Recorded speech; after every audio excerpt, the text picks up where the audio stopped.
অনুব্রত মণ্ডল থেকে আমরা নজর রাখবো, কারণ যেভাবে বোলপুরে আইসিকে কদর্য ভাষায় তিনি গালিগালাজ করলেন এবং সেই খিস্তি যখন ভাইরাল হলো, একেবারে সামনে আসলো, তখনই হইচই পড়ে গেল। মমতা বন্দ্যোপাধ্যায় স্নেহের কেষ্টমণ্ডলকে শাস্তি দেবেন বললেন ঠিকই, অর্থাৎ সেখানে কিন্তু দেখা গেল দলের তরফ থেকে একটা ব্যবস্থা নেওয়ার কথা বলা হচ্ছে, কিন্তু পুলিশ অফিসারকে গালিগালাজ করা এটা তো একটা অপরাধ। আর সেখানে অনুব্রত মণ্ডল যদি দায় সারাটা ক্ষমা চেয়ে নেন, তাহলে কি 7 খুন মাফ হয়ে যায়?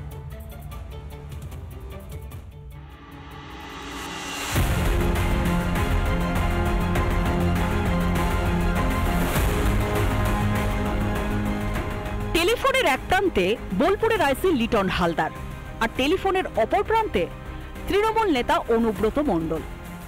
ফোনে পুলিশ আধিকারিককে কদর্য নোংরা ভাষায় গালিগালাজ দিয়ে গেলেন অনুব্রত মণ্ডল। মা বোন তুলে খিস্তি খেউর, যা শুনলে কানে আঙুল দিতে হয়। যে কুরুচিকর অডিও শোনানো যায় না। এবার যেন নোংরামের সব সীমা টপকে গেলেন বীরভূম তৃণমূলের কোর কমিটির সদস্য অনুব্রত মণ্ডল। তবে খিস্তি খেউর শুনতে শুনতে মোক্ষম কাজ সেরে ফেললেন আইসি।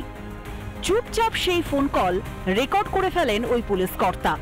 আর তারপর যা হলো তা জানে এখন গোটা রাজ্য।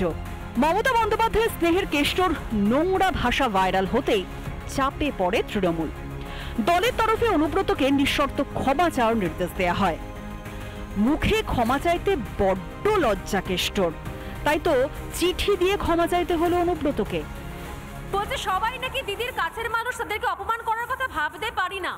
বেশ ভাবতে পারলো না, গালাগাল দেওয়ার কথা ভাবতে পারে। সাম্প্রতিক ঘটনায় আমি দুঃখিত। দিদির পুলিশের কাছে একবার কেন 100 বার ক্ষমা চাইতে পারি, চাইতে পারে, কিন্তু চাইবো কেন? যেন কবিতা হচ্ছে, যেতে পারি কিন্তু কেন যাব, ক্ষমা চাইতে পারি কিন্তু কেন চাইবো। পরে অবশ্য নির্লজ্জভাবে একটা ছেদো যুক্তি দেওয়ার মরিয়া চেষ্টা করেছেন তিনি। পুলিশকে আমি প্রচন্ড সাহায্য করি, পুলিশকে আমি ভালোবাসি প্রথম থেকেই। পুলিশকে গাল দেওয়ার কথা আমি কোনদিন ভাবতেই পারি না। পুলিশকে গাল তো যদি দেয় আমি তাকে অপমান করি। আমি খুব দুঃখিত, কারণ আমি ওষুধ ফষুধ ডাক্তার খাই তো না, ঘুমার। আমার মুখ থেকে এই কথাটা বেরোনো উচিত নয়, তার জন্য আমি দুঃখিত এবং ক্ষমা প্রার্থী।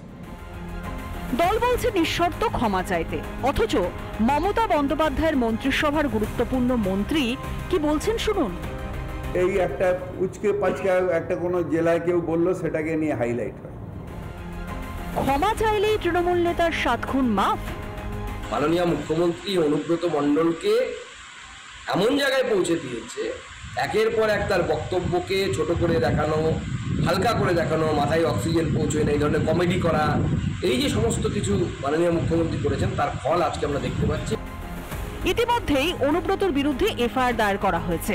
শনিবারই তাকে বোলপুর থানায় হাজিরার নির্দেশ দেওয়া হয়েছে। অনুব্রতকে গ্রেফতারির কবে নির্দেশ দেবেন মমতা বন্দ্যোপাধ্যায়? শাসক দল যে খাকি উর্দিকে 1 পয়সাও সম্মান দেয় না, তা জেনে গিয়েছে গোটা বাংলা। রিপাবলিক বাংলা। নানা ধরনের কন্টেন্ট দেখার জন্য লাইক করুন, শেয়ার করুন আমাদের ফেসবুক পেজ, সাবস্ক্রাইব করুন আমাদের ইউটিউব চ্যানেল। পাশাপাশি অন্যান্য ব্রেকিং নিউজের জন্য অবশ্যই চোখ রাখুন রিপাবলিক বাংলায়।